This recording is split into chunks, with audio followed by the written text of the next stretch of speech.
Vie de Hudson Taylor, Dr et Madame Howard Taylor. James Hudson Taylor, 1832-1905, est un missionnaire baptiste anglais qui a fondé la mission à l'intérieur de la Chine, actuellement Union missionnaire d'outre-mer. L'ouvrage est de 1979, publié aux éditions des groupes missionnaires et Théma, Association missionnaire européenne. En fait, la première édition de Hudson Taylor and the China Inland Mission, la première édition datait de décembre 1918. L'Union missionnaire d'outre-mer fut fondée en 1865 sous le nom de Mission à l'intérieur de la Chine. Les auteurs de cet ouvrage ne sont autres que le fils et la belle-fille de Hudson Taylor, le docteur et Madame Howard Taylor. Nous lisons, pour présenter cet ouvrage, la préface de Jacques Blandenier, pasteur, Asnières, Genève, 2 septembre 1979. Publier le récit de la fondation d'une œuvre missionnaire au XIXe siècle, c'est donner à connaître une page de l'histoire de l'Église vivante et stimulante. Mais cela peut présenter certains inconvénients. Ne va-t-on pas contribuer à perpétuer une image de la mission qui ne correspond plus à la réalité actuelle?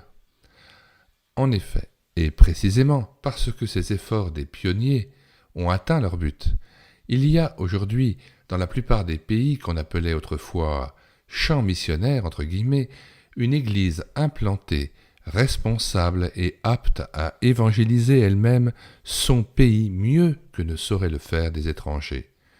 Nous ne pouvons donc plus envisager la mission aujourd'hui comme hier. Si l'effort missionnaire des églises d'Occident est toujours requis, et il l'est, c'est en tant que collaboration fraternelle à l'entreprise d'une église locale majeure, et souvent plus vivante que nos vieilles églises d'Europe, mais confrontée à des besoins qui dépassent trop largement ses possibilités, ses effectifs et ses moyens financiers. Cependant, pour qui veille à ne pas oublier la différence de contexte entre le temps où a travaillé Hudson Taylor et le nôtre, il n'est pas du tout anachronique de se mettre à l'école d'un homme de Dieu de cette envergure, car il avait de la mission une vision dynamique, mobile et non figée. Il n'était pas imbu d'un sentiment de supériorité face au peuple chinois et a fait d'emblée confiance aux chrétiens locaux, alors même qu'ils étaient de jeunes convertis. Il n'y a rien de périmé dans une telle attitude. Sa sensibilité aux problèmes culturels, son effort d'identification avec les populations au sein desquelles il a vécu, reste un exemple dont l'actualité est évidente. Sur ce point, sa lettre citée, page 296-297, que nous lirons d'ailleurs après la lecture de cette préface, énonce des vérités que certains commencent seulement à redécouvrir actuellement. Il y a bientôt 30 ans, tous les missionnaires de la mission à l'intérieur de la Chine, fondée par Hudson Taylor, ont dû se retirer de ce pays. On ignore en grande partie aujourd'hui encore ce que sont devenues les nombreuses églises issues de cette mission. Mais l'influence des communautés chrétiennes, plus ou moins souterraines de ce vaste pays, est probablement plus grande qu'on ne le pense en général. Il faut préciser que le départ des missionnaires travaillant en Chine n'a pas entraîné la disparition de la mission fondée par Hudson Taylor. Il n'y a pas eu capitulation, mais déplacement géographique en direction de divers pays du sud-est asiatique. L'ancienne mission à l'intérieur de la Chine continue sa tâche et se développe sous le nouveau nom d'Union missionnaire d'outre-mer. Dans sa nouvelle sphère d'action, elle s'est adaptée admirablement tout en conservant les méthodes et les principes de son fondateur.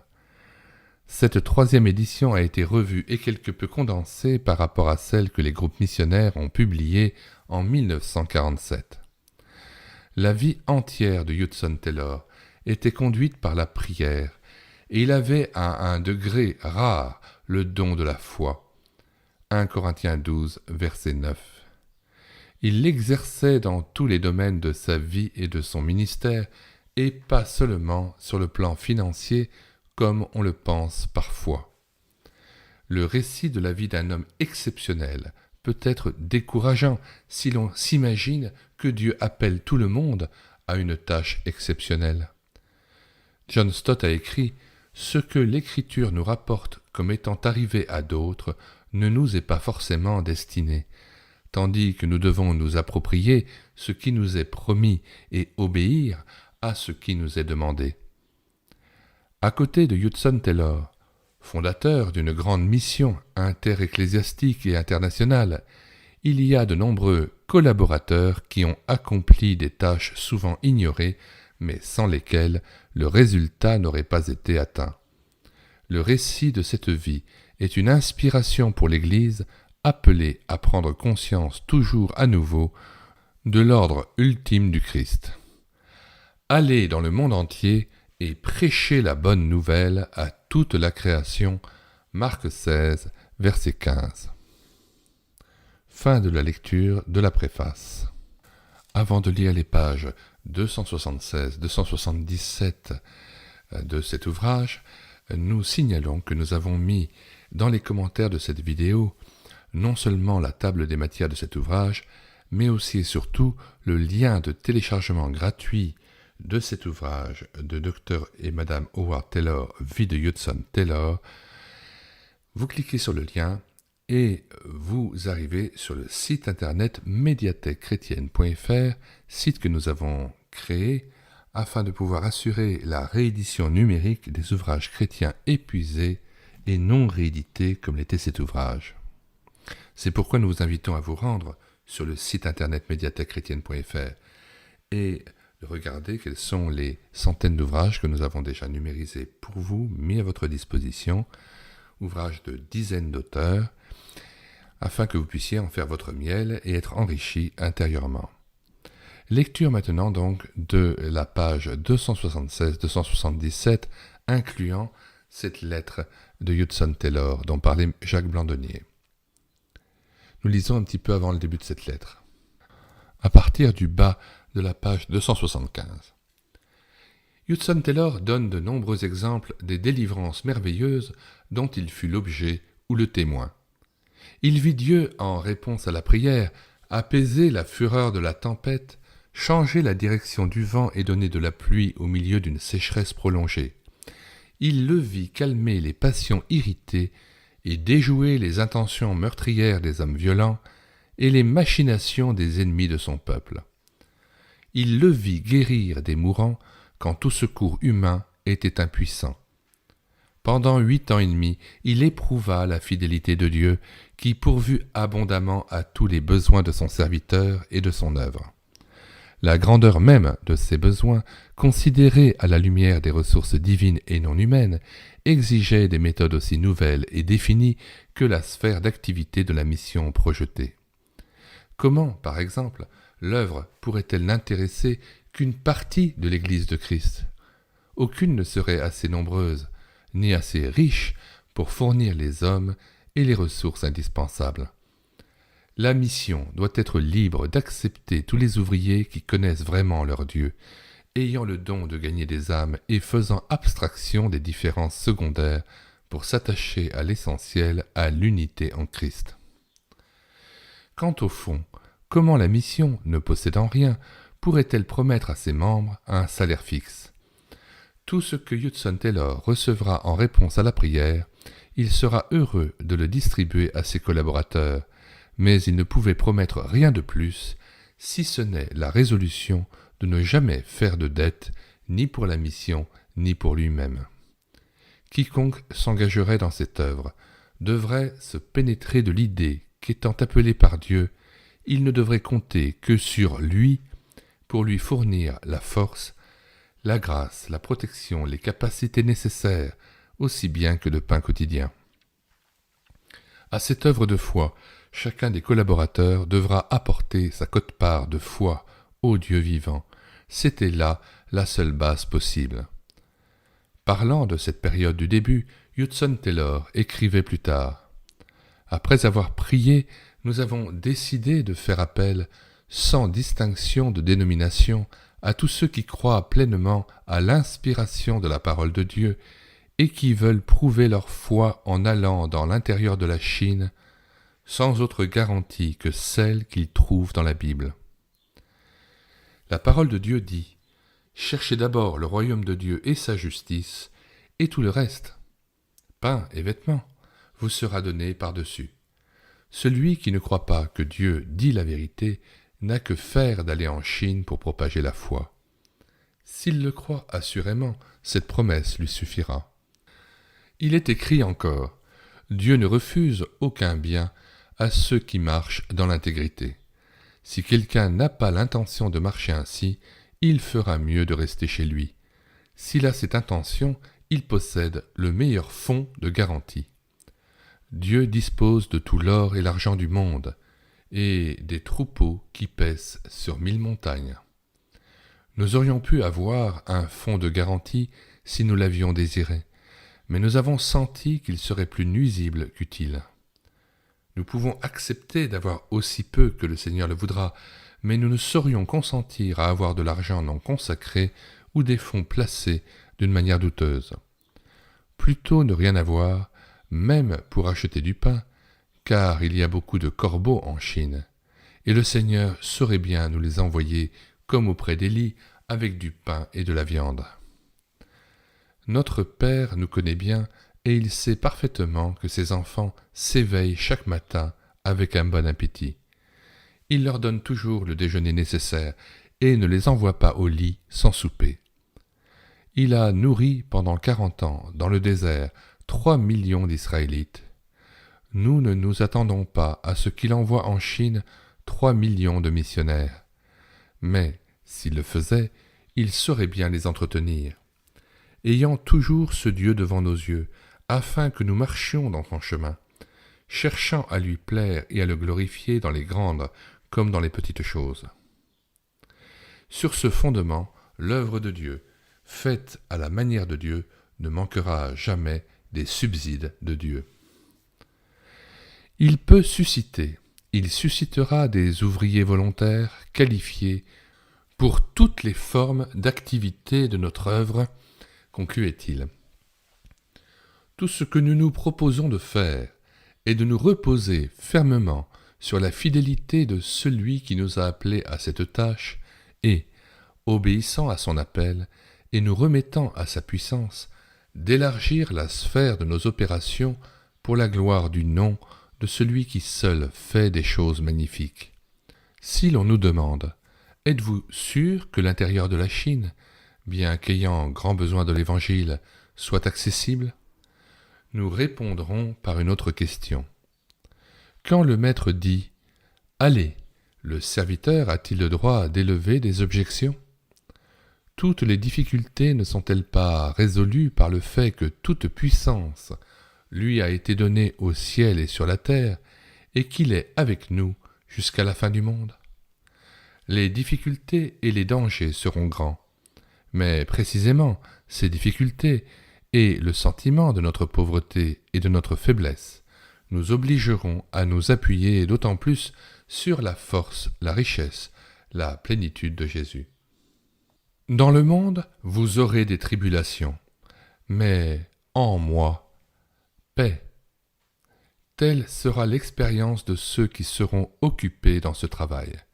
Si c'est pour la gloire de Dieu, pour le bien de son œuvre, et pour les intérêts véritables de ceux qui sont en cause, les temps de danger et d'épreuve manifesteront d'une manière toute spéciale sa puissance pour délivrer, et sa grâce soutiendra et sera suffisante pour le plus faible de ses serviteurs dans le combat. Si des hommes dévoués et décidés à obéir à Dieu sont trouvés, il n'y a pas de raison de douter que Dieu ne leur soit fidèle. Il ouvrira une porte devant eux, et il les estimera plus que les passereaux et les lys qu'il revêt et nourrit. Il sera avec eux dans les périls, dans les difficultés, dans les perplexités. Ils peuvent être faibles, mais il agira en puissance par leurs moyens. S'il jette leur pain sur les eaux, sa parole ne retournera pas à lui sans effet. Il agira selon son bon plaisir et les fera prospérer dans les choses pour lesquelles il les a envoyés. Ceux qui connaissent ton nom mettront leur confiance en toi. Nous lisons maintenant les pages 296 et 297 dont parlait M. Jacques Blandonnier dans sa préface. Nous lisons dès la fin de la page 295. L'étape suivante du voyage des missionnaires les amena par le Grand Canal jusqu'à Hangzhou, la célèbre capitale de la province voisine. Là, ils espéraient commencer les opérations en ayant une chaîne de stations s'étendant à 160 km dans l'intérieur. Hudson Taylor avait l'intention de laisser, dans l'une ou l'autre des villes placées sur sa route, quelques-uns de ses jeunes collaborateurs avec l'évangéliste Tsiyu. Conduire loin de la côte une si nombreuse compagnie, comprenant aussi 6 demoiselles et 4 petits-enfants, était vraiment un acte de foi. Dans toute la Chine, en dehors des ports ouverts par le traité, il n'y avait jamais eu une seule missionnaire non mariée. Avec les demoiselles nouvellement arrivées, il n'y avait en tout que 17 femmes missionnaires dans le pays, pouvant consacrer librement leur temps aux écoles, aux hôpitaux et à l'évangélisation. Et, en dehors des cités du littoral, à peine une voix s'était-elle élevée pour parler de l'amour rédempteur aux femmes et aux enfants de la moitié du monde païen. Le Seigneur donne un ordre, et les messagères de bonnes nouvelles sont une grande armée, psaume 68, verset 12. Augmenter le nombre de ces messagères en Chine était l'un des principaux buts de Hudson Taylor en fondant la mission à l'intérieur de la Chine. Il faisait appel au dévouement des chrétiennes et se proposait de les aider de toute manière. Pour diminuer les difficultés, il estimait essentiel d'adopter le costume indigène et de se conformer autant que possible aux usages et aux coutumes des Chinois. Nous lisons une lettre de Hudson Taylor. « Je suis convaincu, écrivait-il, que, surtout dans les provinces de l'intérieur, l'adoption du costume national est une condition absolue de succès. Et ce n'est pas seulement le vêtement des Chinois qu'il faut adopter, mais encore, autant que faire se peut, leurs habitudes, leur manière de vivre et même de penser. En un mot, se faire chinois avec les Chinois pour gagner les Chinois. Tous ceux qui ont agi d'après ce principe n'ont eu qu'à s'en féliciter. Les autres n'ont eu que peu d'action sur le peuple. D'ailleurs, notre Seigneur lui-même ne nous a-t-il pas été en exemple à cet égard aussi? S'il avait paru sur la terre comme un ange de lumière, il aurait sans doute obtenu pour lui plus de respect et de considération et se serait épargné bien des souffrances. Mais pour sauver les hommes, il a dû se faire semblable à l'homme. Il s'est anéanti. Assurément, les disciples de Jésus ne sauraient mieux faire que d'imiter leur maître. Nous ne nous proposons pas de dénationaliser les Chinois, mais de les amener à la foi chrétienne. Nous désirons les voir devenir vraiment chrétiens, mais en restant chinois dans tout ce qui est bon et juste.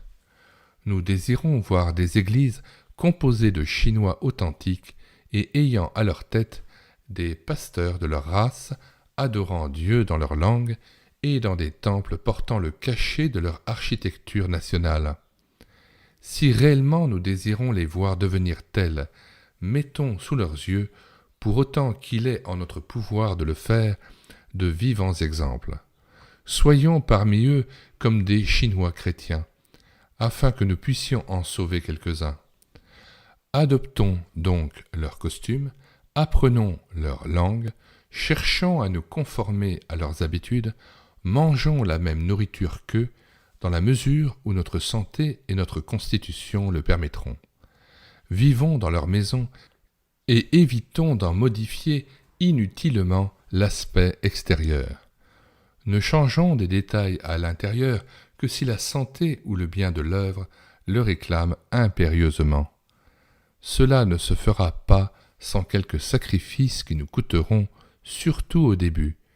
Mais ne sont-ils pas insignifiants en comparaison de ceux auxquels a consenti celui qui a quitté le ciel pour naître dans une étable, qui, étant l'objet de l'amour du Père et de l'adoration des anges, a voulu être le méprisé et le rejeté des hommes, afin de les sauver, et qui a accepté les moqueries, les outrages, les coups, la mort même de la croix, en compagnie de 2 brigands. Quel disciple de Christ, réfléchissant à cela, hésiterait à faire les sacrifices mentionnés ci-dessus? Nous pensons, chers amis, que vous serez prêts à renoncer non seulement à ces petites choses, mais encore à 1000 fois plus pour l'amour de Christ. Qu'il n'y ait pas de réticence. Donnez-vous vous-même sans réserve à celui à qui vous appartenez et que vous désirez servir dans cette œuvre, et vous ne connaîtrez pas de désappointement. Mais si vous laissez cette pensée monter dans votre esprit, suis-je appelé à renoncer à ceci ou à cela, ou bien je ne m'attendais pas à telle ou telle difficulté, votre service cessera d'être ce ministère libre et heureux qui conduit à l'efficacité et au succès. Dieu aime celui qui donne joyeusement. Note 1. Extrait d'une longue lettre écrite par Hudson Taylor à M. Berger à l'intention de jeunes candidats missionnaires. Nous lisons juste pour finir le paragraphe suivant. Tous les membres du groupe de l'Amer Muir, partageant les sentiments de Hudson Taylor, ils prirent sans délai, à son exemple, le costume indigène. Les jeunes hommes se firent raser le devant de la tête et adoptèrent la queue et la robe aux larges plis en usage dans le pays. Madame Taylor parut en vêtements chinois à la table de M. Gamble, et elle savait ce que cela impliquait. Une femme vêtue à l'européenne pouvait se permettre bien des choses qui n'étaient pas admises pour une chinoise. Celle-ci ne pouvait pas, par exemple, s'appuyer dans la rue sur le bras de son mari. En maintes occasions, l'européenne habillée à la chinoise avait à prendre garde de ne pas faire ce qui aurait été considéré par les Chinois comme immodeste de la part d'une femme. Pour éviter toute discussion inutile, cette mesure ne fut adoptée qu'après la réunion où M. Gamble convoqua tous les missionnaires de Shanghai pour appeler la bénédiction de Dieu sur les voyageurs. Fin de la lecture de cet extrait. Si vous voulez connaître tous les autres ouvrages que nous numérisons chaque jour, que nous présentons sur cette chaîne YouTube et l'écouter sa parole, les cantiques que nous mettons en parole en vue d'une rétroprojection en assemblée ou pour une louange personnelle, ainsi que les audiobooks que nous prenons en charge sur cette chaîne YouTube, abonnez-vous à Elle écoutait sa parole, chaîne YouTube consacrée certes à la parole de Dieu, mais aussi aux écrits précieux de ses serviteurs qui ont passé une partie de leur vie à expliquer la parole de Dieu et à écrire des ouvrages autour du message de Christ. Rappelons-nous aussi que Paul exhortait Timothée à lire et à persévérer dans cette lecture. Souvenons-nous aussi de Philippe s'approchant de l'Éthiopien qui lisait le prophète Ésaïe et qui ne comprenait pas ce qu'il disait. Alors l'Éthiopien fait cette remarque à Philippe, « Comment le pourrais-je si quelqu'un ne me guide ?» Et il invita Philippe à monter, à s'asseoir avec lui. Eh bien, c'est aussi le but de cette chaîne, c'est de pouvoir non seulement annoncer la parole de Dieu, mais d'expliquer cette parole et de mettre en avant les outils permettant de mieux comprendre la parole de Dieu. Et c'est pour ça aussi que nous avons à cœur de pouvoir faire revivre tous ces écrits extrêmement précieux, extrêmement riches de ceux qui nous ont précédés, des pasteurs, des hommes de Dieu, des théologiens qui ont écrit des ouvrages qui, hélas, sont épuisés et non réédités et dont il était absolument nécessaire de promouvoir la réédition numérique. Le prochain livre que nous allons numériser est celui de Paul Estabrooks, nom de code Opération Perle, le récit passionnant du million de Bibles débarquées clandestinement en une nuit sur les rivages de Chine. Que le Seigneur nous renouvelle dans la connaissance de son nom par sa parole et nous transforme de gloire en gloire par la contemplation de son Fils. Nous vous disons au revoir et à bientôt.